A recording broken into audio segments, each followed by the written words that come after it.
ইসরায়েলের সঙ্গে সংঘাতের মধ্যেই ভূমিকম্পে কেঁপে উঠেছে ইরান।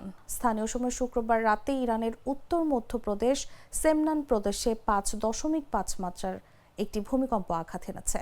স্থানীয় সময় শুক্রবার রাত 11:19 সেমনান প্রদেশের সোরখেহের জেলার কাছাকাছি এলাকায় ভূমিকম্প আঘাত এনেছে বলে ইরানি সংবাদ সংস্থা IRNA নিশ্চিত করেছে। সংস্থাটি আরও জানিয়েছে, সোরখে থেকে 17 কিলোমিটার এবং সেমনান শহর থেকে 36 কিলোমিটার দূরে ভূমিকম্পটি আঘাত এনেছে।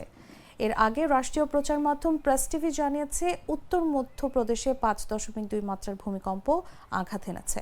এক প্রতিবেদনে জানানো হয়েছে, তেহরান ও আলবর্জেও ভূমিকম্প অনুভূত হয়েছে, তবে ওই ভূমিকম্প থেকে ক্ষয়ক্ষতি এবং হতাহতের খবর পাওয়া যায়নি।